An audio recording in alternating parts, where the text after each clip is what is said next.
Here with Badger outside linebacker Sebastian Cheeks. So Sebastian, your story is interesting. You transferred in the offseason from North Carolina, and you started out as an inside linebacker, predominantly playing on the inside, but got moved to the outside. I think during fall camp or so. Yeah. Can you talk a little bit about that adjustment? How it has been difficult, has it been easy? Can you just walk me through that? Yeah, I think kind of like coming up into the season, I've been with the inside backers for quite some time now. I came here as an inside backer, and we had some guys go down.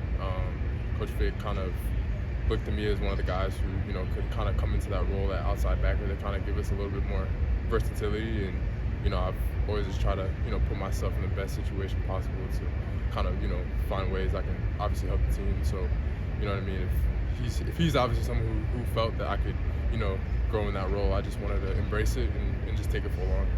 Did anybody, obviously you get help from a lot of people, but can you single out anybody who helped you with that transition? Was it a player in your room? Was it a coach? And was it anybody? Yeah, obviously Coach Mitchell is a guy who obviously took me into the room, kind of embraced me.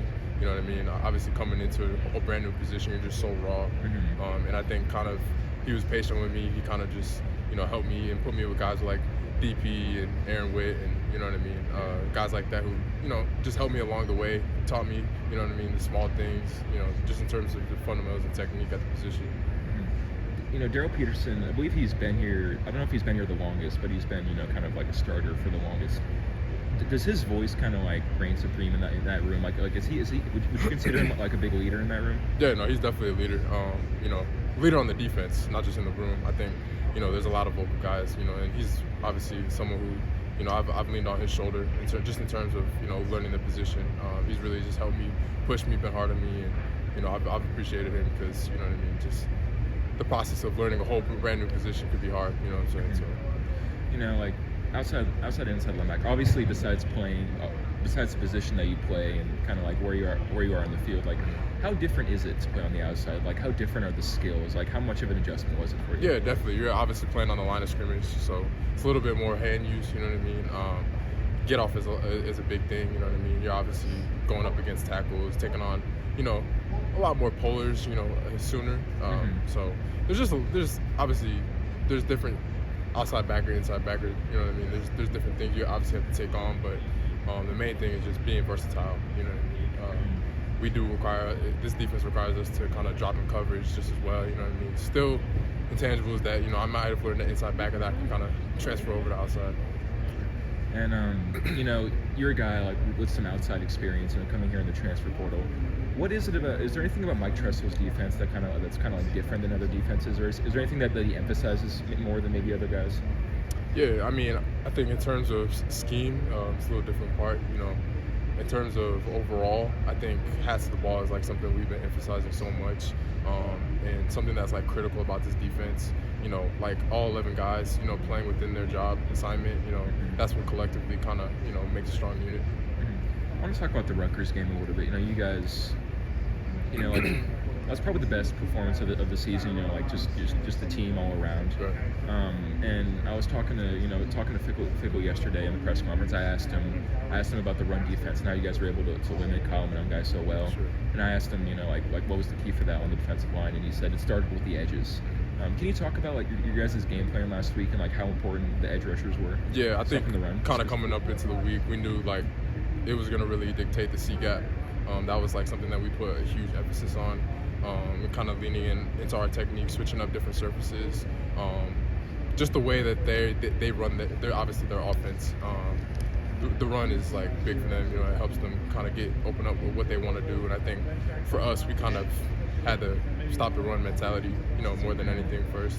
Controlling the line of scrimmage, and then obviously setting the edges was our main thing that we wanted to focus on. So yeah, definitely. Now, upcoming, you guys are playing Northwestern this week, and first off, you weren't here for the game last year, but, you probably know that it was a pretty rough loss. Yeah. Has that been talked about? Have players been we got to get back at them? Or have the coaches said anything about that? Yeah, it's definitely not we got to get back at them. I think there's obviously an expectation, again, a standard that we want to play to. We obviously, I wasn't here, but, people around the locker room know kind of the way things happened last year. It's not exactly how we have framed, and I think kind of coming in, there's a little bit more juice to the guys, knowing. But I wouldn't say payback or anything. Obviously, it starts with Tuesday practice, and then it works its way up until Saturday, just going out there and playing football.